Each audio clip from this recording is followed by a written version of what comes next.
நேற்றும் இன்றும் என்றும் மாறாத தேவனுடைய ஒப்பற்ற தூய நாமமானது இந்த கர்த்தருடைய நாளின் காலை வேளையில சென்னை ஒக்கியம்பட்டு கூடி வரக்கூடிய பரிசுத்தவான்களோடு கூட அடியேனும் ஐக்கியப்பட்டு கர்த்தரை ஆராதிக்கவும் தொழுது கொள்ளவும் பணிந்து கொள்ளவும் உங்களுடைய அழைப்பின் பேரில, அதாவது சபையினுடைய அழைப்பின் பேரில கர்த்தருடைய வார்த்தையை பகிர்ந்து கொள்ளும்படியாக நிற்கக்கூடிய அடியனுக்கு தேவன் தாமே கிருபை பாராட்டுவாராக. தேவன் தாமே இந்த நேரத்தை நமக்கு எல்லா நிலையிலும் ஆசீர்வதித்து கொடுப்பாராக. உங்களுக்கும் கிறிஸ்து இயேசுக்குள்ளாக எங்களுடைய வாழ்த்துதலையும் வணக்கத்தையும் நான் தெரிவித்துக் கொள்கிறேன். அது மாத்திரமல்ல, பாண்டிச்சேரியில் உள்ள பரிசுத்தவான்கள், இங்கு கூடி வரக்கூடிய பரிசுத்தவான்களுக்கு கிறிஸ்து இயேசுக்குள்ளாக தங்களுடைய வாழ்த்துதலையும் வணக்கத்தையும் அவர்கள் தெரிவித்துக் கொள்கிறார். என்ன, இங்க ஒரு சிலருக்கு தெரியும் என்று நினைக்கிறேன். கொரோனாக்கு முன்னால எத்தனை வருஷம்னு தெரில இல்லையா? தெரியுமா? ரொம்ப நாள், 10 வருஷம். ஏசி போகிறதுக்கு முன்னால் அதான் அடையாளம். சரி, ஓகே. வந்து கர்த்தருடைய வார்த்தையை நான் பகிர்ந்து கொண்டிருக்கிறேன். அப்போ சகோதரர் ஒரு தலைப்பு கொடுத்தார். அந்த தலைப்பு ஞாபகம் இருக்குதா?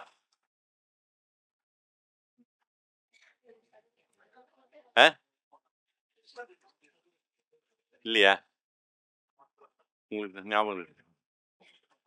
சரி, நான் கடைசியாக சொல்கிறேன். சரி, ஓகே. இந்த நாளிலும் அடியேன் உங்கள் முன்பதாக நிற்பதை குறித்து நான் மிகுந்த மகிழ்ச்சி அடைகின்றேன். இந்த நாளிலே நாம் மிக முக்கியமான ஒரு தலைப்பில் நாம் சிந்திக்க இருக்கிறோம். நம்முடைய ஆவிக்குரிய கிறிஸ்துவ வாழ்க்கைக்கு தேவையான அந்த தலைப்பிலே நாம் சிந்திக்க இருக்கிறோம். தயவு கூர்ந்து என்னோடு கூட நீங்கள் தீமோத்தேயு 2ஆம் நிருபத்துக்கு நீங்கள் திருப்பிக் கொள்ளும்படியாக உங்களை அன்பாக நான் கேட்டுக்கொள்கிறேன். 2 தீமோத்தேயு புத்தகம் 1ஆம் அதிகாரம் 3-4 வசனங்களை நாம் வாசிக்கலாம். 2 Timothy chapter 1 verse 3 and 4. நான் இரவும் பகலும் இடைவிடாமல் என் ஜெபங்களில் உன்னை நினைத்து உன் கண்ணீரை ஞாபகம் பண்ணி சந்தோஷத்தால் நிறையப்படும்படிக்கு உன்னை காண வாஞ்சையாய் இருந்து உன்னிலுள்ள மாயமற்ற விசுவாசத்தை நினைவு கூறுகிறதினால் என் முன்னோர்கள் முதற்கொண்டு சுத்த மனசாட்சியோடு ஆராதித்து வரும் தேவனை நான் சோஸ்தரிக்கிறேன். இங்கு பவுல் அடிகளா தீமோத்தேயுக்கு 2 நிருபத்தை எழுதுகிறார். தீமோத்தேயு 1, தீமோத்தேயு 2. சரி, இந்த 2வது நிருபத்துல இந்த 3ஆம் வசனத்துல பவுல் அடிகளார் ஒரு வார்த்தையை அவர் தீமோத்தேயுக்கு ஞாபகப்படுத்துகிறதை நாம் பார்க்கிறோம். இங்கு முதலாவது நாம் பார்க்கும்பொழுது 3ஆம் வசனத்தை நான் வாசிக்கிறேன். நான் இரவும் பகலும் இடைவிடாமல் என் ஜெபங்களில் உன்னை நினைத்து உன் கண்ணீரை ஞாபகம் பண்ணி சந்தோஷத்தால் நிறையப்படும்படிக்கு உன்னை காண வாஞ்சியாயிருந்து. 4ஆம் வசனம், உன்னிலுள்ள மாயமற்ற விசுவாசத்தை நினைவு கூறுவதனால் என் முன்னோர்கள் முதற்கொண்டு சுத்த மனசாட்சியோடு ஆராதித்து வரும் தேவனை ஸ்தோத்தரிக்கிறேன். இந்த 2 வசனங்களை நான் வாசிக்கும் பொழுது இங்கு பவுல் அடிகளா தீமோத்தேயுக்காக ஜெபிக்கிற ஒரு ஜெபத்தை நாம் பார்க்கிறோம் இல்லையா? நான் நடுவில் கேள்வி கேட்பேன். ஏன்னு கேட்டா, அந்த டீச்சர்ஸ்லாம் அப்படிதான். 5 நிமிஷம் பாடம் சொல்லி கொடுத்தா 6வது நிமிஷத்துல 5 கேள்வி கேட்பாங்க. அந்த 5 கேள்வி கேட்க மாட்டேன், இதை 1, 2. சரி, இங்கு தீமோத்தேயுக்காக ஜெபிக்கிற பவுல் அடியாரை குறித்து நாம் பார்க்கிறோம். சரி, என்ன ஜெபிக்கிறார்? இங்கு தீமோத்தேயை பற்றி 2 காரியங்களை அவர் நினைவு கூர்ந்து ஜெபிக்கிறார். ஒன்று, தீமோத்தேயுடைய கண்ணீர். கரெக்டா? 1. 2வது, தீமோத்தேயுவிடத்துல காணப்பட்ட மாயமற்ற விசுவாசத்தை நினைந்து பார்த்து கர்த்தரை நோக்கி ஜெபிக்கிறார். கர்த்தரிடத்துல அவர் நினைவு கூறுகிறார். 2 காரியங்கள். தீமோத்தேயுடைய கண்ணீர் 1 is tears. Paul remembers here about the tears of Timothy. 2வது, தீமோத்தேயுவிடத்துல காணப்பட்ட மாயமற்ற விசுவாசம், unfeigned faith. இப்படி சொல்ல வேண்டும் என்றால் genuine faith. இதை தான் நினைவு கூறுகிறார். இப்போ நம்ம 2ஐயும் பார்க்க போறது இல்லை. மிக முக்கியமான தீமோத்தேயுவிடத்துல காணப்பட்ட அந்த மாயமற்ற விசுவாசத்தை பற்றி நாம் சிந்திக்க போறோம். சரி, விசுவாசத்தை பற்றி கேள்விப்பட்டிருக்கோம். நீங்களும் நானும் விசுவாசிகள். அதில் சந்தேகம் இருக்குதா? இல்லை. ஆனா இங்க தீமோத்தேயு ஒரு விசுவாசி, பவுலடிகளாரும் ஒரு விசுவாசி, ஒரு ஊழியர். ஆனா ஒரு புதிய பதத்தை பவுல் அடிகளார் இங்கு உபயோகப்படுத்துகிறார். தீமோத்தேயுவிடத்துல விசுவாசம் இருந்தது. ஆனா தனியா ஒரு பதத்தை அவர் உபயோகப்படுத்துகிறார். என்ன தெரியுங்களா? மாயமற்ற விசுவாசம். அன்ஃபெயிண்ட் ஃபெய்த். அது என்ன விசுவாசத்துல மாயமற்ற விசுவாசம், அதுக்கு அடுத்தது மாயமுள்ள விசுவாசம் அப்படி இருக்குதா? இருந்ததுனால தான் பவுலடிகளார் தீமோத்தேயை பார்த்து, உன்னிடத்துல இருந்த மாயமற்ற விசுவாசத்துக்காக நான் கர்த்தரை ஸ்தோத்திரிக்கிறேன். சரி, பவுல் அப்போஸ்தலனுக்கு தீமோத்தேயுக்காக ஜெபிக்கும் போதெல்லாம் இந்த காரியம் தான் அவருடைய சிந்தனைக்கு வந்தது. தீமோத்தேயுவின் இடத்துல இந்த விசுவாசம் இருந்தது. அது சாதாரண விசுவாசம் அல்ல, அது மாயமற்ற விசுவாசம். அதற்காக நான் கர்த்தரை ஸ்தோத்திரிக்கிறேன், கர்த்தருக்கு நன்றி செலுத்துகிறேன். சரி, தீமோத்தேயு தன்னை பற்றியோ அல்லது ஏதாவது இப்படி பல நிருபங்களிலே பேசினார் என்று, தன்னை குறித்து பேசினார் என்று எங்குமே சொல்லப்படலைங்க. அப்போஸ்தலர் நடபடிகளை வாசித்து பாருங்க. ரோமர், எபிரேயர், கொரிந்தியர், இந்த எல்லா நிருபத்திலையும் பார்க்கும் பொழுது தன்னை குறித்து தீமோத்தேயு எந்த நிருபத்திலும் அவர் எழுதினதாக பேசினதாக நாம் பார்க்க முடியாது. தீமோத்தேயு எதையாவது எழுதி வைத்திருக்கிறார்? இல்ல. ஆனால் தீமோத்தேயு எப்படிப்பட்டவராய் இருந்தார் என்று நாம் பார்க்கும் பொழுது பவுலடிகளார் தெளிவா சொல்றாரு, அவரிடத்துல என்ன காணப்பட்டது? மாயமற்ற விசுவாசம் காணப்பட்டது. சரி, இப்போ அடுத்த கேள்வி நாம் போவோம். மாயமற்ற விசுவாசம் என்றால் என்ன? மாயமற்ற விசுவாசம் என்றால் என்ன என்று நாம் பார்க்கும் பொழுது முதல்ல விசுவாசத்தை நாம் எடுத்துக்குவோம். விசுவாசம் என்றால் என்ன? குறிப்பெடுக்கிறவர்களுக்காக நான் பொறுமையாக சொல்றேன். முதல்ல மாயமற்ற விசுவாசம் என்றால் என்ன என்ற ஒரு கேள்வி நாம் எழுப்புவோம். சரி, அதற்கு பதில் காண வேண்டும் என்றால் முதல்ல விசுவாசம் என்றால் என்ன என்பதை நாம் அறிந்து கொள்ளணும். அப்பதான் மாயமற்ற விசுவாசம் நாம் போக முடியும். சரி, விசுவாசம் என்றால் என்ன என்று நாம் பார்க்கும் போது அதற்கு பதில் எங்க தெரியுமா இருக்குது? எபிரேயருக்கு நிருபம் 11ஆம் அதிகாரம் 1ஆம் வசனம் வாசிப்போமா? Hebrew chapter 11 verse 1. விசுவாசமானது நம்பப்படுகிறவைகளின் உறுதியும் காணப்படாதவைகளின் நிச்சயமாய் இருக்கிறது. சரி, இதான் விசுவாசத்துக்கு உள்ள ஒரு விளக்கம். எபிரேய நிருபத்துல விசுவாசத்துக்கு கொடுக்கப்பட்டிருக்கிற ஒரு உன்னதமான ஒரு விளக்கம். சரி, அந்த விசுவாசத்தினாலே தான் கிறிஸ்து இயேசு நம்மை ரட்சித்திருக்கிறார். நம்புறோமா? நாம் ஆண்டவராகிய இயேசு கிறிஸ்து எப்படி விசுவாசத்தை ஏற்றுக்கொண்டோம்?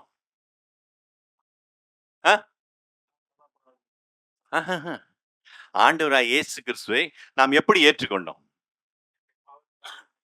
மரித்தார், அடக்கம் பண்ணப்பட்டார், 3ஆம் நாள் உயிர்த்தெழுந்தார், இன்றைக்கும் ஜீவிக்கிறார், திரும்ப வரப்போகிறார், என்னை எடுத்து செல்ல போகிறார் என்பதை விசுவாசம். எப்படி சொல்லலாமா? எளிய என்னுடைய விசுவாசத்தை ஆண்டவராகிய இயேசு கிறிஸ்து மீது வைத்து அந்த விசுவாசத்தினுடைய அடிப்படையில நான் அவரை ஏற்றுக்கொண்டேன்.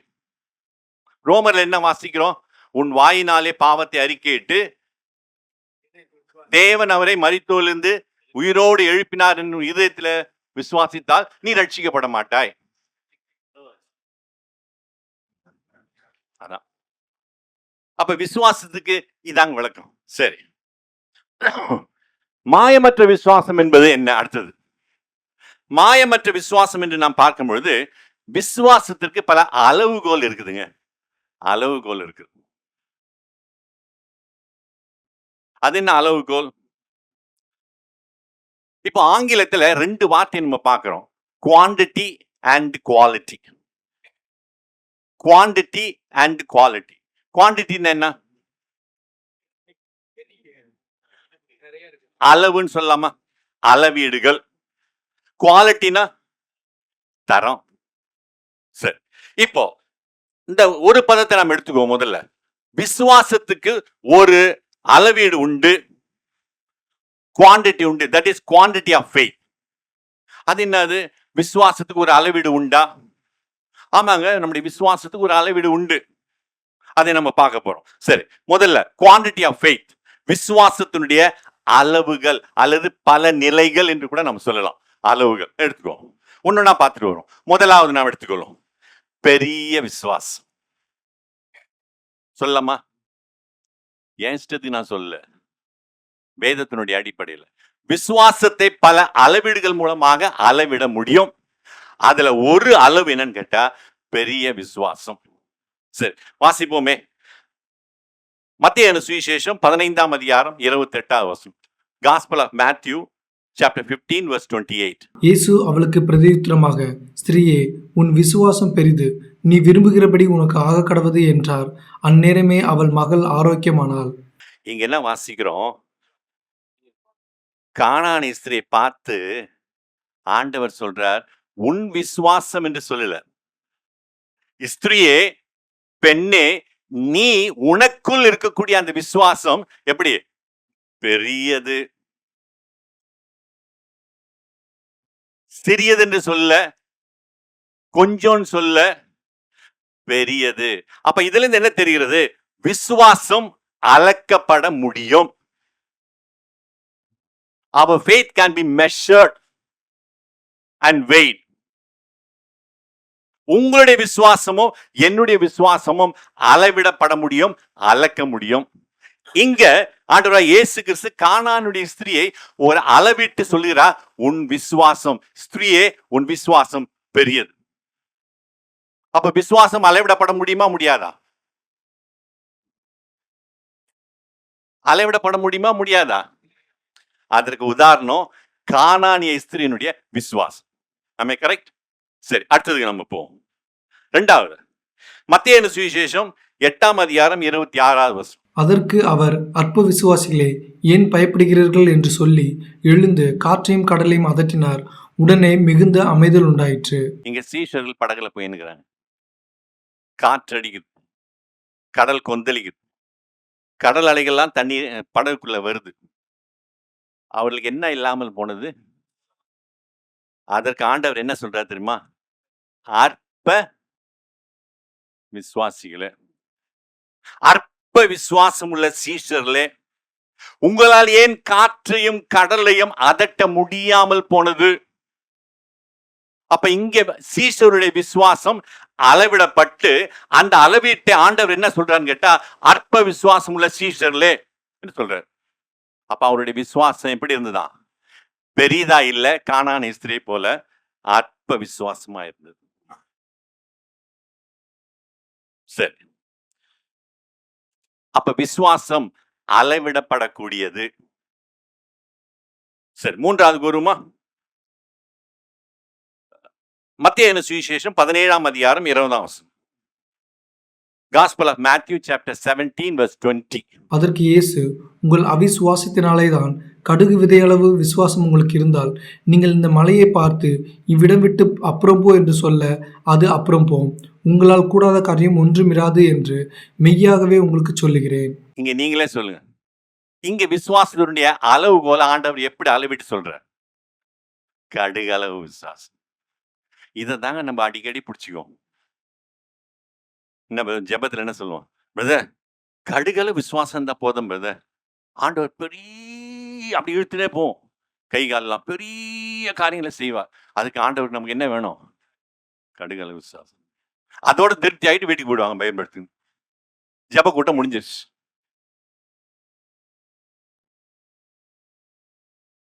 மூன்று நிலைகளில அல்லது மூன்று அளவுகளில ஆண்டவராகிய இயேசு கிறிஸ்து சொன்ன அந்த விசுவாசத்தை நாம் பார்த்தோம். ஒண்ணு, பெரிய விசுவாசம். யாருகிட்ட? கானானியர். அற்ப விசுவாசம், அவரு கூட 33.5 வருஷம் இருந்தவங்ககிட்ட, 3.5 வருஷம் இருந்தவங்ககிட்ட என்ன விசுவாசம் இருந்துச்சு? அவங்ககிட்டயே அற்ப விசுவாசம்.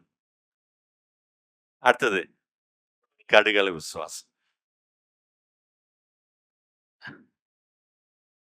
அப்ப இங்கு விசுவாசத்தினுடைய அளவீடுகளை நாம் பார்ப்போம். சரி, அடுத்ததான் போவோம். விசுவாசத்தினுடைய தன்மையை நம்ம பார்ப்போம். விசுவாசத்தினுடைய தராதரத்தை நம்ம பார்க்கணும். முதல்ல அளவீடுகளை பார்த்தோம், குவான்டிட்டியை பார்த்தோம், இப்போ குவாலிட்டியை பார்க்க போறோம். சரி, குவாலிட்டினா என்ன? இப்போ ஃபார் எக்ஸாம்பிள் ஒரு செல்போன் வாங்குறோம். இந்த செல்போனுக்கு லைஃப் பீரியட் 5 வருஷங்க. இந்த செல்போனுக்கு லைஃப் பீரியட் 1 வருஷம் தான். இது நல்ல குவாலிட்டி, விலை அதிகம், இதனுடைய தரம் அதிகம். சரி, இப்ப நம்ம பாப்போமா? விசுவாசத்தினுடைய தரத்தை நம்ம பார்க்கலாம். சரி, மாயமற்ற விசுவாசம் என்று சொல்லும் பொழுது அதோடு இணையா மாயமுள்ள விசுவாசமும் இருக்கும்.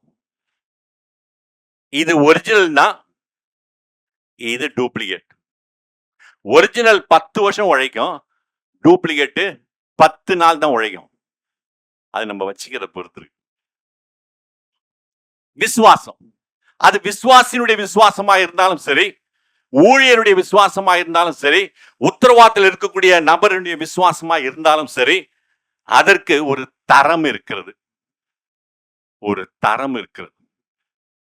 இங்க நாம் பார்க்கிறோம், மாயமற்ற விசுவாசம் என்று சொல்லும் பொழுது மாயமுள்ள விசுவாசமும் இருக்கிறது என்பதை அது ஊர்ஜிதப்படுத்துகிறது, அது ஊர்ஜிதமாகிறது. கரெக்டா? அதுக்கு தான் இந்த 2 வித்தியாசம் சொன்னேன். செல்போன். சரி, மாயமுள்ள விசுவாசம் என்று சொல்லும் பொழுது அதுல உண்மை இல்லைன்னு அர்த்தம். சரி,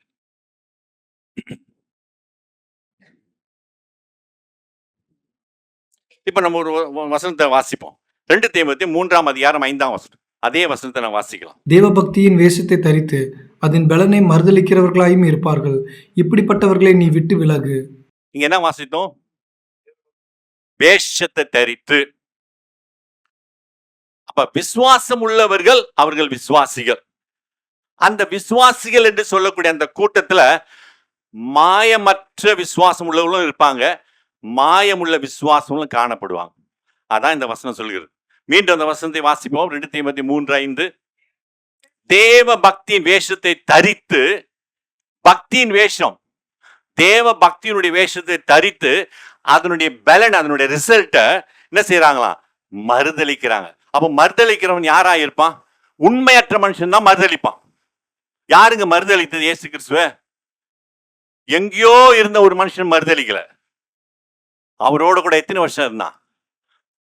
இருந்தவன் தான் மறுதலிச்சான். அப்ப அவன் விசுவாசியா விசுவாசி இல்லையா? யார் மறுதலிச்சுன்னு தெரியுமா? முதல்ல விசுவாசி தானே. அப்ப விசுவாசி தேவ பக்தியின் வேஷத்தை அவன் என்ன செஞ்சான்? தரித்து கொண்டுதான் மறுதலிச்சான்.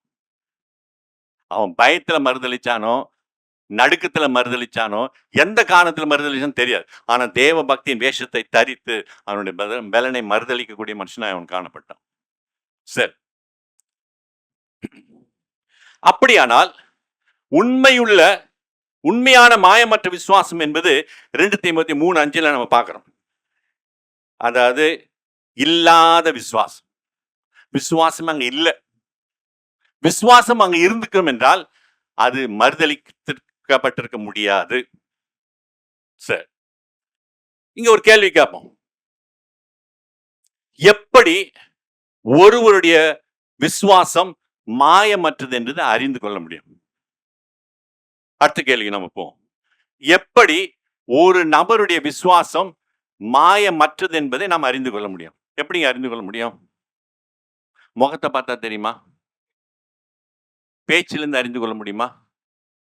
நடக்கையை வச்சு அறிந்து கொள்ள முடியுமா?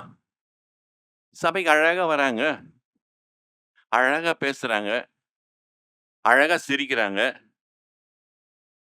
ஸ்தோத்திரம் பண்றாங்க. இதெல்லாம் பார்த்தா எப்படி தெரியுது? மாயமுள்ள விசுவாசமா, மாயமற்ற விசுவாசமா? புரிந்து கொள்ள முடியுமா? சரி, தங்கத்தை எடுத்துக்கோ. சுத்த தங்கம்னா என்னங்க செய்யணும்? பொதுவா சொல்லுங்க. அக்கினியில போட்டா உருகி போயிடும் அது பாட்டுக்கு. இப்ப விக்கிற விலைக்கு. சரி, தங்கம் அது சுத்த தங்கம்னா என்ன செய்யணும்? உரசி பார்க்கணும். அதுக்கு அடுத்தது அதை எப்படி பார்க்கிறது? சோதித்து பார்க்கணும். அந்த சோதனை என்னன்னு கேட்டா நெருப்புல போட்டு சோதித்து பார்க்கணும். அப்ப தங்கம் சுத்தம்னு கேட்டா ஒரே வார்த்தையில சொன்னா அது சோதி தறிய வேண்டும். அது எப்படி வேணா எந்த விதமான விதத்துல வேணா சோதி தரலாம். சரி, அப்ப விசுவாசத்திற்கு பரீட்சை தேவை. எப்படி தங்கம், சுத்த தங்கம் என்பதற்கு அதுக்கு சோதனை தேவைப்படுகிறதோ, விசுவாசம் அது சுத்தமா இருக்க வேண்டும் என்றால் அது சோதித்தறியப்பட வேண்டும். கரெக்டா? சரி. இப்போ அடுத்த கேள்வி, ஒருவருடைய விசுவாசத்தை இன்னொருவர் சோதித்தறியலாமா? ஏன் விசுவாசத்தை பிரதர் ஞானராஜ் சோதித்தறிய முடியுமா? இன்னைக்கு வந்த 2 செய்தியை கொடுத்துட்டு போயிட்டேன். அதனால அவர் விசுவாசத்துல வல்லவர், பெரியவர் சொல்ல முடியுமா? முடியாது. ஒருவருடைய குறிப்பெடுக்கிறவங்க எழுதிங்க. ஒருவருடைய விசுவாசத்தை இன்னொருவர் சோதித்து பார்க்க முடியாது, பரீட்சித்து பார்க்க முடியாது. அடுத்தது என்ன தாங்க செய்யறது? ஒருவருடைய விசுவாசத்தை அவரே தான் சோதித்து பார்க்கணும், பரீட்சித்து பார்க்கணும். அடுத்தது 3வது, நம்முடைய விசுவாசத்தை தேவன் ஒருவரே பரீட்சித்து பார்க்க முடியும். 3 காரியம் நன்றாக கவனிங்க. ஒருவருடைய விசுவாசத்தை இன்னொருவர் பரீட்சித்து பார்க்க முடியாது. 1. ஒவ்வொருவரும் தன்னுடைய விசுவாசத்தை தானே பரீட்சித்து சோதித்து பார்க்க வேண்டும். 2. 3வது, அதே நேரத்துல தேவன் மட்டுமே நம்முடைய விசுவாசத்தை பரீட்சித்து பார்க்க முடியும்.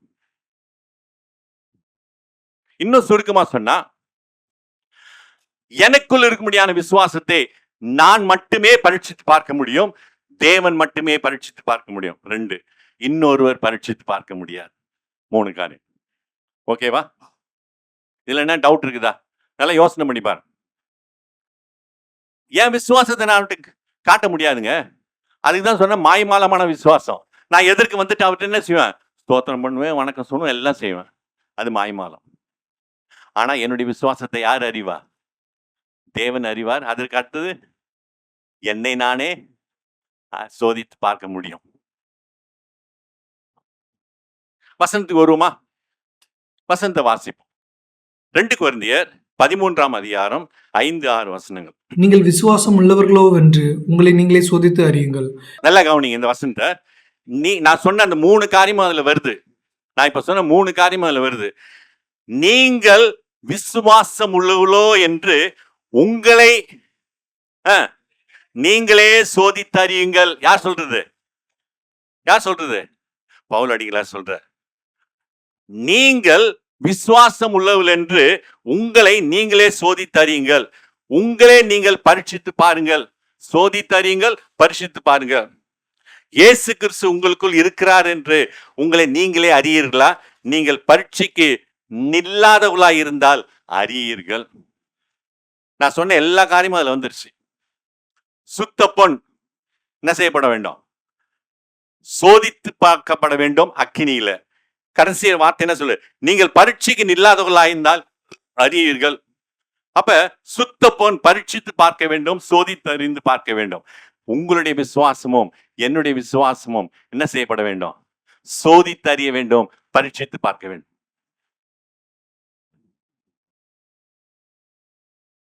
ஆறாம் வசனம் வரும். நாங்களோ பரீட்சைக்கு நில்லாதவர்கள் என்பதை அறிவீர்கள் என்று நம்புகிறேன். யார் சொல்ற? பவுலும் பவுலை சார்ந்தவர்களும் நாங்கள் எப்பொழுதும் பரீட்சைக்கு உட்பட்டவர்கள். எங்களுடைய விசுவாசம் சோதனைக்கு உட்பட்டது. எங்களுடைய விசுவாசம் பரீட்சைக்கு உட்பட்டது.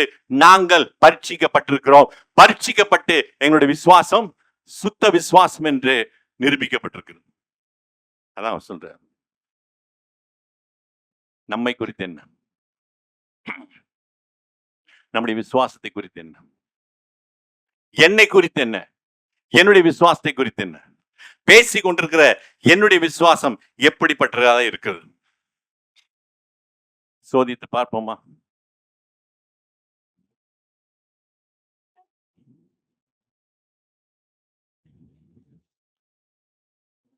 உங்களை நீங்களே பரீட்சித்து பாருங்க.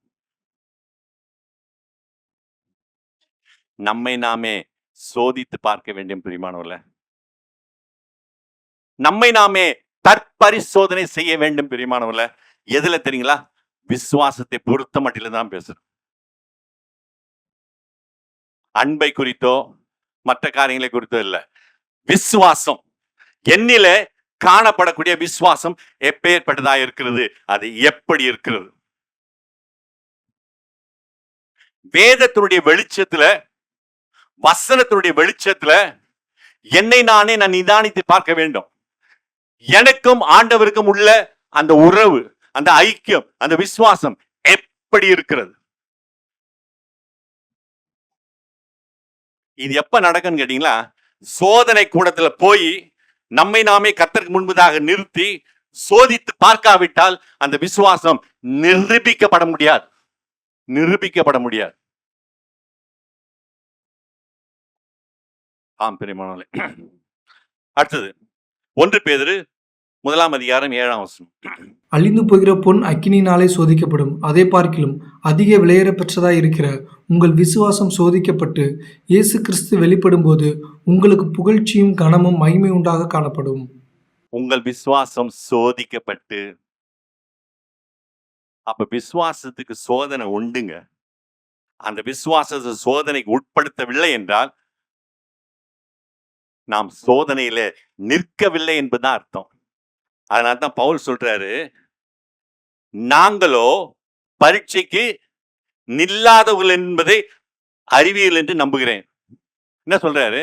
நாங்கள் அத்தனை பேரும், என்னையும் சேர்த்து பவுலை சேர்த்து சொல்ற, நாங்கள் பரீட்சைக்கு நின்றவர்கள். நாங்கள் பரீட்சைக்கு நில்லாதவர்கள் அல்ல, நாங்கள் பரீட்சைக்கு நின்றவர்கள். நம்முடைய விசுவாசத்தை நாம் பரிசோதித்து பார்த்திருக்கிறோமா? சரி, இன்னொரு வசனத்தை நாம் வாசிப்போம். 2 கொரிந்தியர் 13 அதிகாரம் 6 வசனம். இந்த கடைசி வசனத்தை வாசிப்போம். நாங்களோ பரீட்சைக்கு நில்லாதவர்கள் அல்லவென்பதை அறிவீர்கள் என்று நம்புகிறேன். அப்ப இங்க இருந்து என்ன சொல்றாருன்னு கேட்டா, நாங்கள் அனைவரும், என்னை சார்ந்தவர்களும் பரிசோதனைக்கு உட்படுத்தப்பட்டவர்கள், பரீட்சைக்கு உட்படுத்தப்பட்டவர்கள். அப்படி உட்படுத்தப்பட்டுதான் அவருடைய விசுவாசமும் தீமோத்தேயுடைய விசுவாசமும் மாயமற்றதா இருந்தது. ஏன் அவருடைய விசுவாசம் எங்க போயிடுச்சு தெரியுங்களா?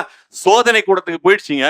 எப்படி பொன் சோதனை கூடத்துல போய் அக்கினினாலே அது சுடப்பட்டு அது சுத்த பொன்னாக வெளிவந்ததோ, இவருடைய விசுவாசமும் சோதிக்கப்பட்டு மாயமற்ற விசுவாசமாக மாறினது. இப்போ வசனத்துக்கு வரும். இப்ப 2 நம்ம பிரிப்போம். முதல்ல மாயமற்ற விசுவாசம், மாயமுள்ள விசுவாசம். இப்போ நம்முடைய விசுவாசம் பரீட்சைக்கு உட்பட வேண்டும். பரீட்சைக்கு உட்படாத விசுவாசம் உண்டு. அதை குறித்து நம்ம முதல்ல பார்க்கலாம். பரீட்சை பாராத விசுவாசம் உடையவர்கள் யார் தெரியுங்களா? 2 தீமோத்தேயு புத்தகம் 3 அதிகாரம் 8-9 வசனங்கள். என்னையும் எம்பிரையும் மோசேக்கு எதிர்த்து நின்றது போல. நல்லா கவனிங்க. இங்க நம்ம படிக்கிற பகுதி என்ன தெரியுங்களா? பரீட்சைக்கு உட்படுத்தப்படாத விசுவாசம் உள்ள மக்கள். மீண்டும் சொல்லுகிறேன், சோதனைக்கு தங்களுடைய விசுவாசத்தை உட்படுத்திக் கொள்ளாத மக்களுடைய பெயர்கள் இங்க கொடுக்கப்பட்டிருக்கு. மீண்டும் வலியுறுத்தி சொல்கிறேன், இந்த பெயர்லாம் யார் தெரியுங்களா? இவரெல்லாம் தங்களுடைய விசுவாசத்தை சோதிப்பதற்கு இடம் கொடாத மக்கள், பரீட்சைக்கு உட்படுத்தப்படாத மக்கள், சோதனைக்கு உட்படுத்தப்படாத மக்களுடைய பெயர் தான் இங்க கொடுக்கப்பட்டிருக்கு. வாசிப்போமே. என்னையும் எம்பிரையும் மோசேக்கு எதிர்த்து நின்றது போல இவர்களும் சத்தியத்துக்கு எதிர்த்து நிற்கிறார்கள். இவர்கள் துர்புத்தியுள்ள மனுஷர்கள், விசுவாச விஷயத்தில் பரீட்சைக்கு நில்லாதவர்கள். யார் யாரு எப்படி சொல்றாரு பாருங்க. விசுவாச பரீட்சைக்கு, விசுவாசத்தினுடைய விஷயத்துல பரீட்சைக்கு நில்லாமல் ஓடி போனவர் யாரு? என்னையும் எம்பிரேயும் மோசேக்கு எதிர்த்து நின்றாங்க. சரி, அது எதிர்த்து நின்று போடுது. அடுத்தது, இவர்களுக்கு சத்தியத்துக்கும் எதிர்த்து நிற்கிறார்கள், சத்தியத்துக்கும் எதிர்த்து நின்றார்கள். இவர்கள் துர்புத்தி உள்ள மனுஷர்கள், விசுவாச விஷயத்துல பரீட்சைக்கு நில்லாதவர்கள். இவர்கள் யார்? 5ஆம் வசனத்துக்கு போமா? எந்த 5ஆம் வசனம்? தேவ பக்தியின் வேஷத்தை அறிந்து தரித்து அதனுடைய பலனை மறுதளிக்கிறவர்கள் தான் யாரு? பேதுருவும் பிலிப்பும் யோவானும். கரெக்ட்?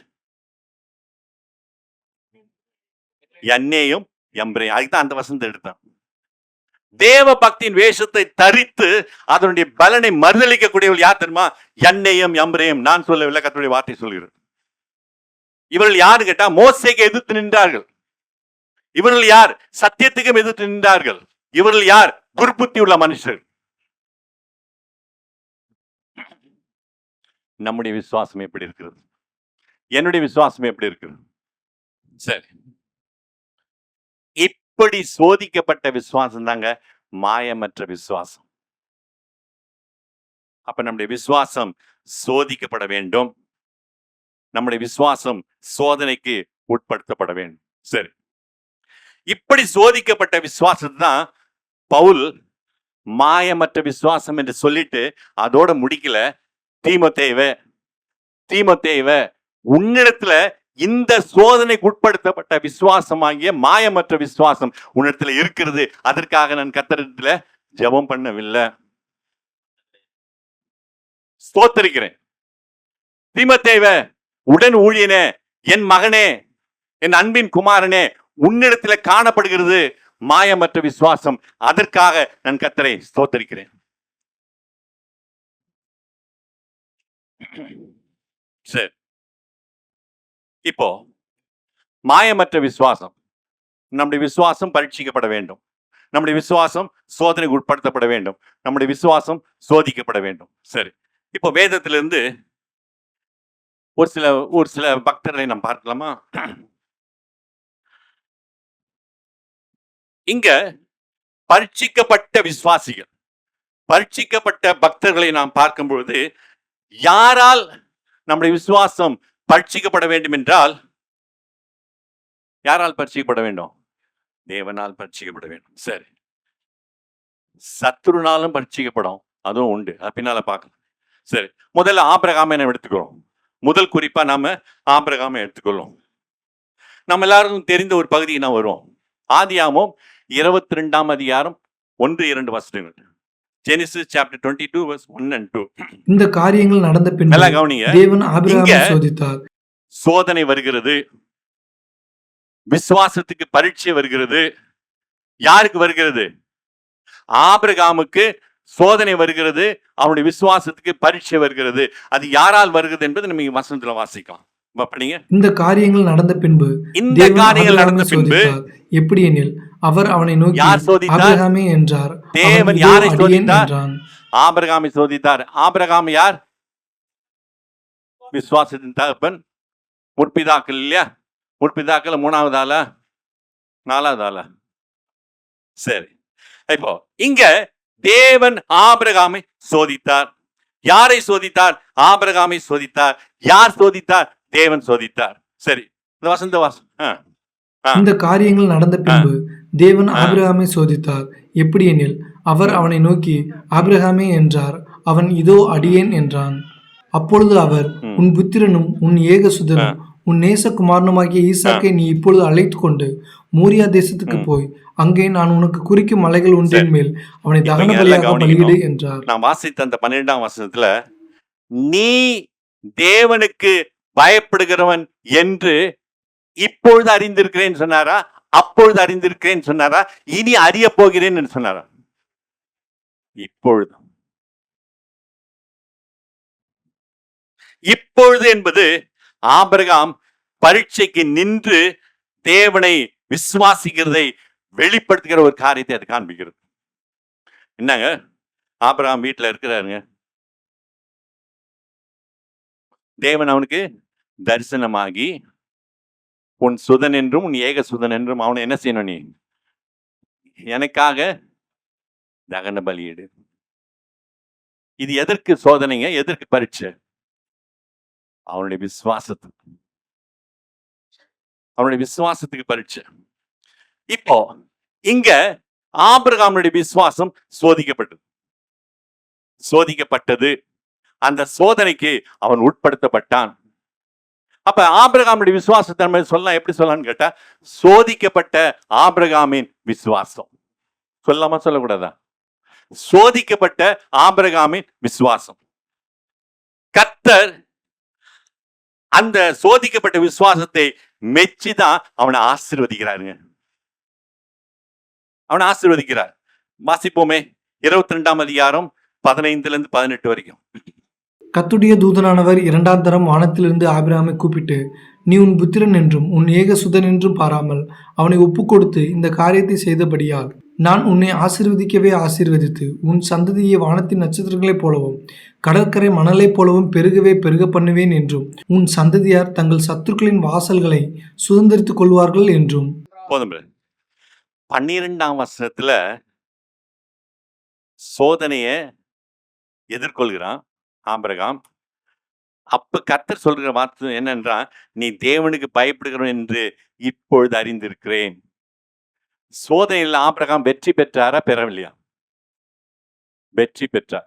வெற்றி பெற்ற பிறகு 15ஆம் வசனத்துல தாங்க அவன் ஆபிரகாம் அந்த விசுவாசத்துல ஊன்றி கட்டப்பட்டு அதுல வெற்றி பெற்றதுனால 15ஆம் வசனத்திலிருந்து ஆசீர்வாதம் வருதுங்க. 15ஆம் வசனத்திலிருந்து 18ஆம் வசனம் வரைக்கும் ஆசீர்வாத மழை பொழியுதுங்க. இப்ப வாசித்தோம், மீண்டும் வாசிப்போமா? 17-18 மட்டும் வாசிப்போம். நான் உன்னை சபிக்கவே சபிப்பேன், நான் உன்னை ஆசீர்வதிக்கவே. ஏங்க இந்த ஆசீர்வாதம் வந்தது? 12ஆம் வசனத்துக்கு போங்க. பிள்ளையாண்டான் மேல் உன் கையை போடாதே, இப்பொழுது அறிந்திருக்கிறேன். அப்ப தேவனுக்கு பயப்படுகிறவன் என்று இப்பொழுது அறிந்திருக்கிறேன். எப்பொழுது அறிந்து கொண்டாரு? பரீட்சையை கண்டக்ட் பண்ணாரு. பரீட்சையில் அவன் என்ன செஞ்சிட்டான்? வெற்றி பெற்றான். அவனுடைய விசுவாசம் வெற்றி பெற்றது. அந்த வெற்றி பெற்ற விசுவாசத்தினுடைய அடிப்படையில தான் ஆண்டவர் என்ன செய்யறாரு?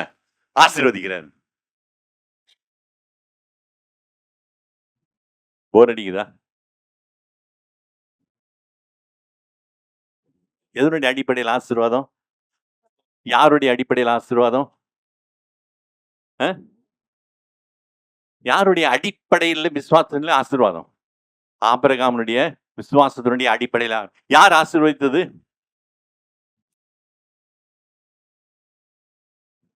நம்முடைய விசுவாசம் எப்படி இருக்கு? இன்றைக்கு ஆண்டவர் என்ன ஆசீர்வதிக்கல ஆசீர்வதிக்கல ஆசீர்வதிக்கல. சரி, ஆபிரகாம் விசுவாச பரீட்சையில நின்ற ஒரு மனுஷன். ஆபிரகாம் விசுவாச பரீட்சையில நின்று வெற்றி பெற்ற மனுஷன் ஆபிரகாம். ஆசீர்வாதத்தை பெற்றுக்கொண்ட மனுஷன் ஆபிரகாம்.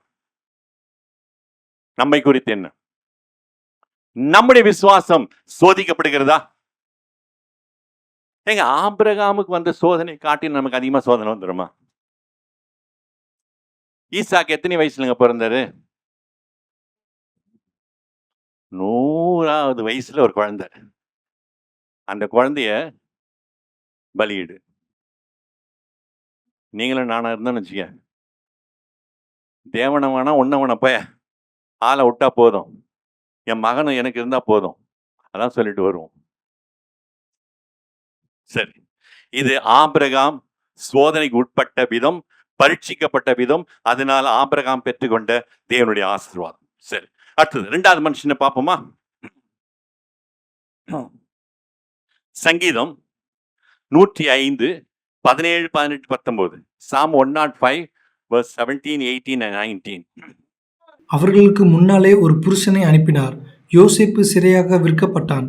அவன் கால்களை விலங்கு போட்டு ஒடுக்கினார்கள். அவன் பிராணன் இரும்பில் அடைபட்டிருந்தது. கர்த்தர் சொன்ன வார்த்தை நிறைவேறும் அளவும் அவருடைய வசனம் அவனை புடமிட்டது. கர்த்தருடைய வசனம் யாரை புடமிட்டது?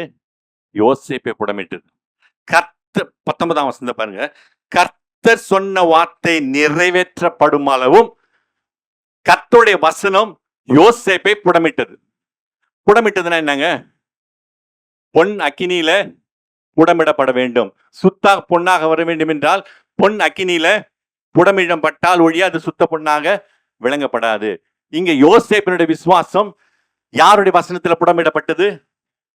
யார் வசனம் சொல்ல மாட்டீங்களா? கர்த்தருடைய வசனத்துல புடமிடப்பட்டது.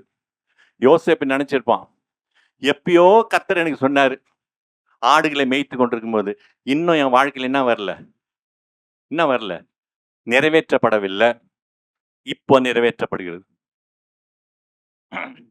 யோசேப்பு புடமிடப்பட்டார் அல்லது பரீட்சிக்கப்பட்டார், சோதிக்கப்பட்டார், அதுல வெற்றி பெற்றார்.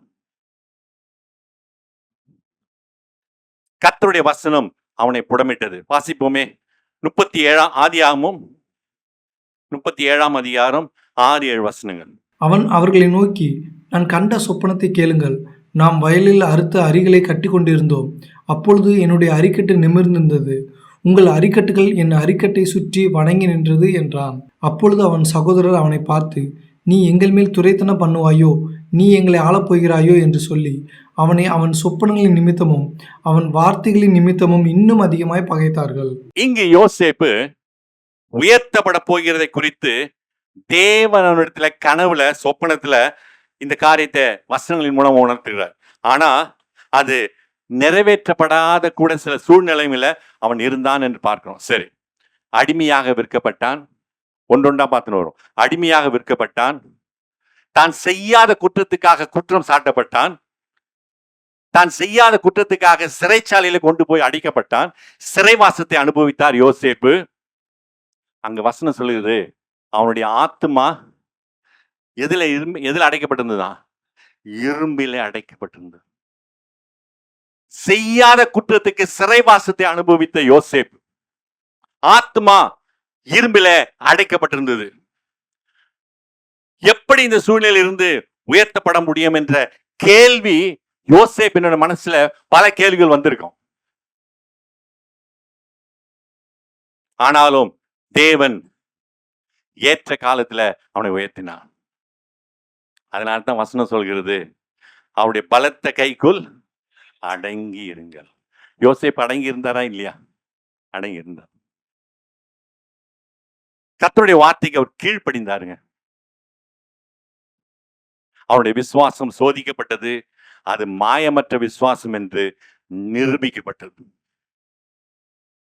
ஆபிரகாமுடைய விசுவாசம் அது நிரூபிக்கப்பட்டது. அது மாயமற்ற விசுவாசம் என்று நிரூபிக்கப்பட்டது. அதனால தான் ஆபிரகாமின் தேவனும் ஈசாக்கின் தேவனும் யாக்கோபின் தேவனும் என்று அழைக்கப்பட்டார். விசுவாசிகளின் தகப்பன் என்று அழைக்கப்பட்டார். சோதிக்கப்பட்டு அவன் விசுவாசிகளின் தகப்பன் என்று அழைக்கப்பட்டான் ஆபிரகாம். சரி, இப்ப 2 உதாரணம் பார்த்துட்டோம். ஒண்ணு ஆபிரகாம், 2வது யோசேப்பு. 3வது போமா? யோபின் புத்தகம் 23 அதிகாரம் 10 வசனம். ஆனாலும் நான் போகும் வழியை அவர் அறிவார். அவர் என்னை சோதித்த பின் நான் பொன்னாக விளங்குவேன். அந்த சோதனை பாருங்க, வந்துகினே இருக்குது பாருங்க. புடமிடுதல், சோதித்தல். இங்க என்ன வசனமா? அவர் என்னை சோதித்த பின் நான் மண்ணாக விளங்குவேன். ஓ, என்னுடைய பைபிள்ல பொண்ணுன்னு போட்டுக்கிறதா? மண்ணுன்னாங்கிறது. சரி, ஓகே. அவர் என்னை சோதித்த பின் நான் மண்ணாக விளங்குவேன். சரி,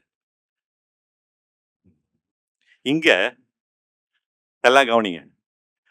பரீட்சை வருது, சோதனை வருது. இந்த சோதனை யாரால் வந்தது? கேள்வி கேட்போம். Very good. யாருக்கு சோதனை? யோபுக்கு சோதனை. அந்த சோதனை யார் மூலமா வந்தது? எப்படி சொல்றீங்க? சாத்தான் மூலமா. ஒரு கர்த்தருடைய பிள்ளையை சாத்தான் சோதிப்பானா? கண்டிப்பாவா? பெர்மிஷன் வாங்கின்னு வராங்க. அவன் பெர்மிஷன் வாங்கின்னு வரான். அப்ப பரீட்சை அல்லது சோதனை தேவனாலும் வரும். நான் சொல்ற வார்த்தையை கவனிங்க. தேவ உத்தரவின்படி சாத்தான் மூலமாக வரும். நான் சொல்றது நல்லா கவனிக்கணும். 2வது பரீட்சை தேவனாலும் வரும். 1, ஓகேவா? அடுத்து பரீட்சை சில பேர் சொல்லுவாங்க சாத்தான் மூலமா வரும். இல்ல, தேவ உத்தரவின்படி சாத்தான் மூலமா வரும். அதான் யோபுக்கு வந்தது. யோபு தேவனுடைய மனுஷன். காலையில கூட பார்த்தோம். உத்தமனும் சன்மார்க்கனும் தேவனுக்கு பயந்து பொல்லாப்புக்கு விலகாத மனுஷனும் பார்த்தோம். விலகின மனுஷன். சரி, இப்போ அவனை சோதிக்கிறதுக்கு யோப சோதிக்கிறதுக்கு சாத்தான் எங்க போய் பெர்மிஷன் வாங்கினான்? அதனாலதான் சொன்ன தேவ உத்தரவின்படி வரும். சரி, அப்ப சாத்தான் கர்த்தரிடத்தில் போய் உத்தரவு பெற்றுக்கொண்டு யோபை சோதித்தான்னு பார்க்கணும். அப்ப தேவன் மேல் உள்ள விசுவாசம் சோதிக்கப்பட்டது. மனைவி என்னத்தமா சொல்றா? தேவனை தூஷித்து ஜீவனை விடும். மனைவி கூட சப்போர்ட்டா இல்லைங்க. மனைவி கூட சப்போர்ட்டா இல்லை. சிஸ்டர் நல்லா சிரிக்கிறாங்க. மனைவி தேவனை தூஷித்து ஜீவனை விடும் என்று சொல்றார். அவன் பொறுமையோடு தேவ பரீட்சைக்கு யோபு நின்றான். அதான் பொறுமைக்கு எடுத்துக்காட்டு யாருங்க? நம்மள சொல்ல மாட்டோமே. அதுதான் இல்லையே நம்மகிட்ட, என்கிட்ட இல்லை. அப்ப தேவன் அவனை சோதித்தார். அவன் பொறுமையோடு விசுவாச பரீட்சைக்கு நின்றான். ஆபிரகாம் விசுவாச பரீட்சைக்கு நின்றான். யோசேப்பு விசுவாச பரீட்சைக்கு நின்றான். யோபு பொறுமையோடு மனைவி அவளை நிராகரித்து தள்ளினாலும் விசுவாச பரீட்சைக்கு அவன் உண்மையாக நின்றான்.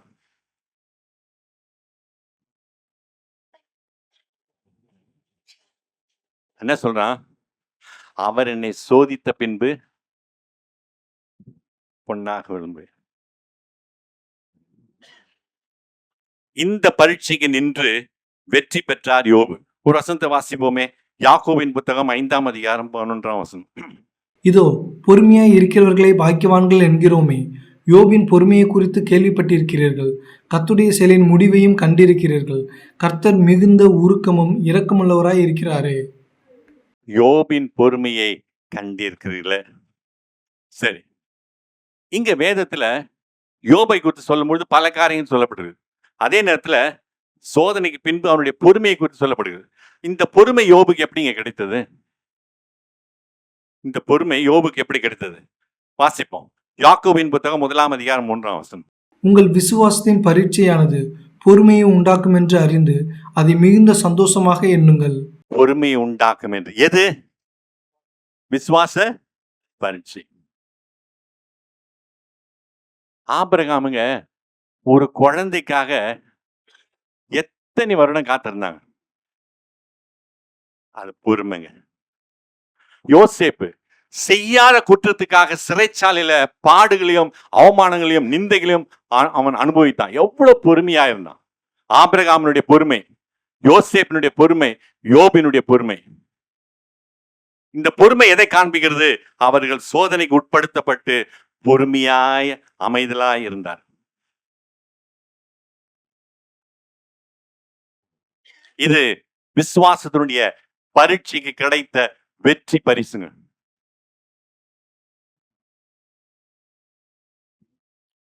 யோபினுடைய விசுவாசம் மாயமற்றதா இருந்தது. சோதிக்கப்பட்டு நிரூபிக்கப்பட்ட விசுவாசம் தான் ஆபிரகாமின் விசுவாசம், யோசேப்பின் விசுவாசம், யோபின் விசுவாசம். சரி, எபிரேயர் 11ஆம் அதிகாரத்துக்கு வரும். எபிரேயர் 11ஆம் அதிகாரத்துல ஒரு பெரிய பட்டியலே கொடுக்கப்படுது. என்ன பட்டியல்? விசுவாச வீரர்களுடைய பட்டியல். விசுவாச வீரருடைய பட்டியல். அப்ப இந்த விசுவாச வீரருடைய பட்டியலை நம்ம பார்க்கும்பொழுது விசுவாசம் பரீட்சிக்கப்பட்டு மாயமற்ற விசுவாசத்தை பெற்றுக்கொண்ட வீரருடைய பட்டியல் தான் அது. இப்போ 32ஆம் வசனத்துல வாசிப்போமா? 32ல இருந்து 39 வரைக்கும். பின்னும் நான் என்ன சொல்லுவேன்? கிதியோன், பாராக், சிம்சோன், எப்தா, தாவீது, சாமுவேல் என்பவர்களையும் தீர்க்கதரிசிகளையும் குறித்து நான் விவரம் சொல்ல வேண்டுமானால் காலம் போதாது. விசுவாசத்தினாலே அவர்கள் ராஜ்யங்களை ஜெயித்தார்கள், நீதியை நடப்பித்தார்கள், வாக்குத்தத்தங்களை பெற்றார்கள், சிங்கங்களின் வாய்களை அடைத்தார்கள், அக்கினியின் உக்கிரத்தை அவித்தார்கள், பட்டய கற்குக்கு தப்பினார்கள், பலவீனத்தில் பலன் கொண்டார்கள், யுத்தத்தில் வல்லவர்களானார்கள், அந்நியோருடைய சேனைகளை முறியடித்தார்கள், ஸ்ரீகள் சாக கொடுத்த தங்களுடையவர்களை உயிரோடு எழுந்திருக்க பெற்றார்கள். வேறு சிலர் மேன்மையான உயிர்த்தெழுதலை அடையும்படிக்கு விடுதலை பெற சம்மதியாமல் வாதிக்கப்பட்டார்கள். வேறு சிலர் நிந்தைகளையும் அடிகளையும் கட்டுகளையும் காவலையும் அனுபவித்தார்கள். கல்லெறியுண்டார்கள், வாளால் அறுப்புண்டார்கள், பரீட்சை பார்க்கப்பட்டார்கள், பட்டயத்தினாலே வெட்டப்பட்டு மரித்தார்கள், செம்மறியாட்டு தோள்களையும் வெள்ளாட்டு தோள்களையும் போர்த்து கொண்டு திரிந்து குறைவையும் உபத்திரவத்தையும் துன்பத்தையும் அனுபவித்தார்கள். உலகம் அவர்களுக்கு பாத்திரமாய் இருக்கவில்லை. அவர்கள் வனாந்தரங்களிலேயும் மலைகளிலேயும் குகைகளிலேயும் பூமியின் வெடிப்புகளிலேயும் சிதறுண்டு அலைந்தார்கள். இவர்கள் எல்லாரும் விசுவாசத்தினாலே நற்சாட்சி பெற்றும் வாக்குத்தத்தம் பண்ணப்பட்டதை அடையாமற் போனார்கள். இப்ப கொஞ்சம் பொறுமையா படிப்போம். 39ஆம் வசனம். இவர்கள் எல்லாரும், எவர்கள் எல்லாரும்? வாசிக்கப்பட்ட 34ஆம் வசனத்திலிருந்து வாசிக்கப்பட்ட அத்தனை பேரும் என்ன சொல்லப்படுது கடைசியா கன்க்ளூட் எப்படி பண்றாங்க? இவர்கள் எல்லாரும் விசுவாசத்தினாலே நற்சாட்சி பெற்று, தர்மம் செஞ்சதுனால நற்சாட்சி, உதவி செஞ்சதுனால நற்சாட்சி, அன்பு பாராட்டினால நற்சாட்சி, கொடுத்ததுனால நற்சாட்சி இல்ல. இவர்கள் எல்லாரும் விசுவாசத்தினாலே நற்சாட்சி பெற்றும் வாக்குத்தத்தம் பண்ணப்பட்டதே அடையாமற் போனார்கள். அப்ப விசுவாசத்தினாலே நற்சாட்சி பெற்றவர்கள் தான் முன்ன சொன்ன பட்டியல். ஆபிரகாம் எப்படி நற்சாட்சி பெற்றார்? விசுவாசிகளின் தகப்பன் எப்படி அழைக்கப்பட்டார்? விசுவாசித்தார், நீதியாக எண்ணப்பட்டது. அப்படி விசுவாசம் எப்பேற்பட்டதா இருந்தது? மாயம் இருந்ததா? இல்ல, மாயமற்ற விசுவாசம். யோசேப்பு பொறுமை உள்ள மனுஷன் என்று பெயர் பெற்றார். யோபு பொறுமை உள்ள மனுஷன் என்று பெயர் பெற்றார். எப்படி? விசுவாசம். அப்ப இங்க சொல்லப்பட்ட அத்தனை பேரும் பரீட்சைக்கு உட்படுத்தப்பட்டவர்கள், தன்னுடைய விசுவாசத்தை சோதனைக்கு உட்படுத்தி அதுல வெற்றி பெற்றவர் தான். அவர்கள் நல்ல சர்டிபிகேட் கிடைத்திருக்கும். நம்முடைய விசுவாசம் எப்பேற்பட்டதா இருக்கு? நம்முடைய விசுவாசம் பரீட்சைக்கு உட்படுத்தப்படுகிறதா? பட்டது என்று சொல்ல முடியாது, உட்படுத்தப்படுகிறதா? நாம் நற்சாட்சியுள்ளாய் காணப்பட வேண்டும் என்றால், மாயமற்ற விசுவாசமுள்ளாய் நாம் காணப்பட வேண்டும் என்றால், உங்களுடைய விசுவாசமும் என்னுடைய விசுவாசம் சோதனைக்கு உட்படுத்தப்பட வேண்டும். பொன்னை போல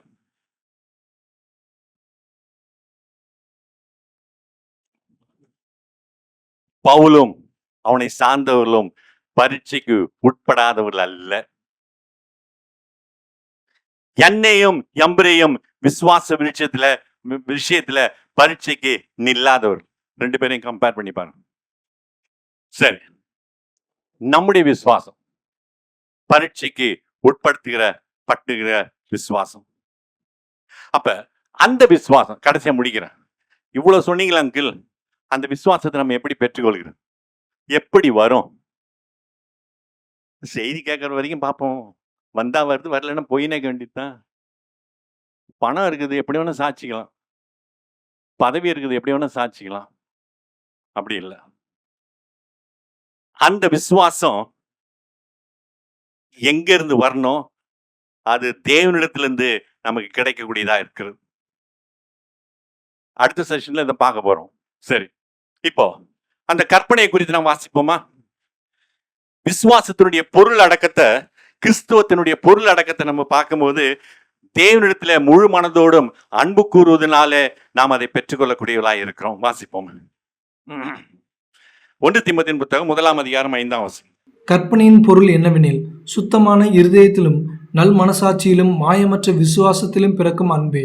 3 காரியத்தை சொல்றாரு பாருங்க, நல்லா கவனிங்க. சுத்தமான இருதயம், சுத்தமான இருதயம், நல் மனசாட்சி, மாயமற்ற விசுவாசம். நாம் தேவனிடத்துல அன்பு கூறுவதும் மனிதனிடத்துல அன்பு கூறுவதும் எப்படி இருக்கணுமா? சுத்தமான இருதயம், நல் மனசாட்சி, மாயமற்ற விசுவாசம். இதுதான் கிறிஸ்துவம் கூறும் அன்புங்க. நம்முடைய அன்பு மாயமற்றதான விசுவாசத்திலிருந்து வருகிறதா? 2 கொரிந்தியர் 13ஆம் அதிகாரம் 5ஆம் வசனம் வாசிப்போம். நீங்கள் விசுவாசம் உள்ளவர்களோ வென்று உங்களை நீங்களே சோதித்து அறியுங்கள், உங்களை நீங்களே பரீட்சித்து பாருங்கள், இயேசு கிறிஸ்து உங்களுக்குள் இருக்கிறார் என்று உங்களை நீங்களே அறியீர்களா? நீங்கள் பரீட்சைக்கு நில்லாதவர்களாய் இருந்தால் அறியீர்கள். கர்த்தருக்கு முன்பதாக நம்முடைய இதயம் இருக்குது. பவுலடிகளார் சொல்றார், விசுவாசத்தை, நல்ல போராட்டத்தை போராடினேன், ஓட்டத்தை முடித்தேன், விசுவாசத்தை காத்து கொண்டேன். 2வது நல் மனசாட்சி. அப்ப பவுலடிகளார் விசுவாசத்தை எதுல காத்து கொண்டிருப்பார்? நேரம் இல்லைன்னா நான் முடிக்கிறேன். விசுவாசத்தை எதுல அவர் காத்து கொண்டார்? நல் மனசாட்சி. வெரி குட், வசனத்தை எடுக்க வேண்டாம். தனக்கு கொடுக்கப்பட்ட அந்த விசுவாசத்தை நல் மனசாட்சியில அவர் காத்து கொண்டார். அதனாலதான் சொல்றாரு, நல்ல போராட்டத்தை போராடினேன், ஓட்டத்தை முடித்தேன், விசுவாசத்தை காத்து கொண்டேன். பிரியமானவர்களே, நமக்கு கொடுக்கப்பட்ட விசுவாசத்தை நாம் இதிலே காத்து கொள்கிறோம். 30 வருஷத்துக்கு முன்னாடி ரட்சிக்கப்பட்டவன் பிரதர். ஏதோ ஞாயிற்றுக்கிழமை சபைக்கு வரேன், முடிஞ்சா காஸ்பல் மீட்டிங் வருவேன், முடிஞ்சா பைபிள் ஸ்டடிக்கு வருவேன். ஆளை விடு.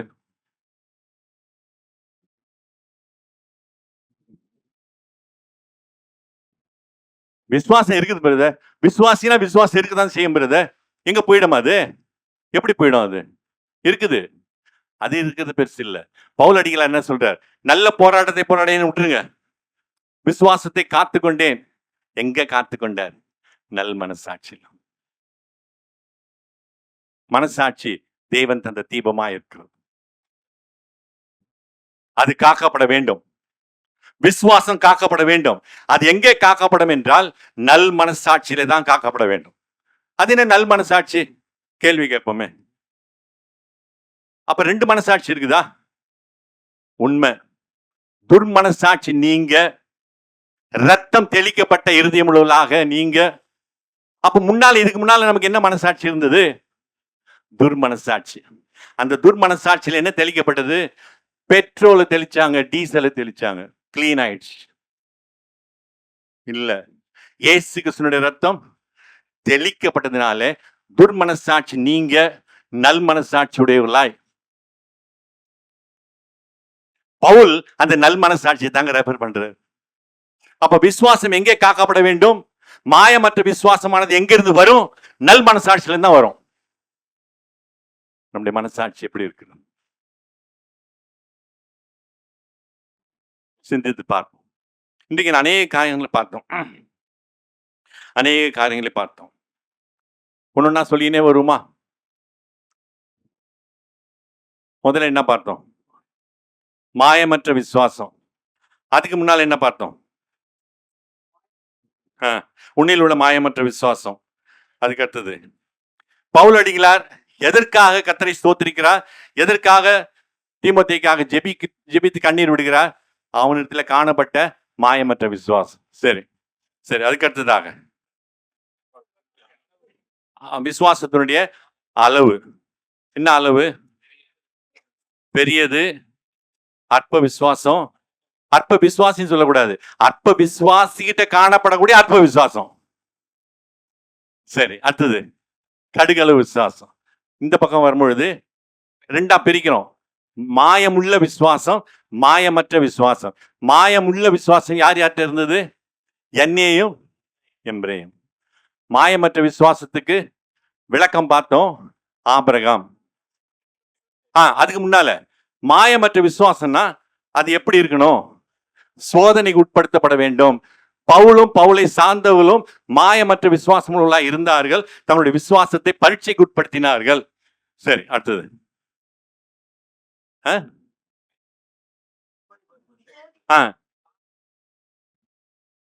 விசுவாசம் எப்படி அது சோதிக்கப்படும்?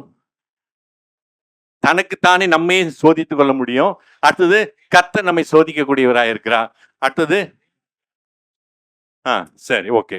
அதுக்கு அடுத்தது 3 பேரை பார்த்தோம். ஆபிரகாமின் விசுவாசம், யோசேப்பின் விசுவாசம், யோபின் விசுவாசம். சரி, அடுத்தது கடைசியா விசுவாசம் எங்கே காக்கப்பட வேண்டும்? நல் மனசாட்சியில. யாருடைய விசுவாசம் காக்கப்பட்டது? உதாரணம், பவுலடியாருடைய விசுவாசம் காக்கப்பட்டது. நம்முடைய விசுவாசத்தை பற்றி என்ன? முதல்ல நம்முடைய விசுவாசம் நல் மனசாட்சியில காக்கப்பட்டிருக்கிறதா? கேட்டு பார்ப்போம். நல் மனசாட்சியில அது காக்கப்பட்டிருக்கும் என்றால் அது சோதனைக்கு உட்படுத்தப்படும். அப்படி அது சோதனைக்கு உட்படுத்தப்பட்டிருக்கும் என்றால் அது மாயமற்ற விசுவாசமாய் அது காணப்படும். தீமோத்தேயுவிடத்துல அதை தாங்க பவுல் பார்த்தார். அதான் பார்த்தார். பவுல் இப்படிலாம் ஸ்டடி பண்ணியிருக்கிறார் பாருங்க. அடுத்த வசனத்துக்கு நம்ம வருவோம். அடுத்த செய்தியில 5ஆம் வசனத்தை நம்ம பார்க்க போறோம். தொடர்ந்து பார்க்க கர்த்தர் தாமே நம் கிருபையை பாராட்டுவாராக. தேவன் தாமே இந்த சிந்தனை நமக்கு ஆசீர்வதித்து கொடுப்பாராக. ஆமென்.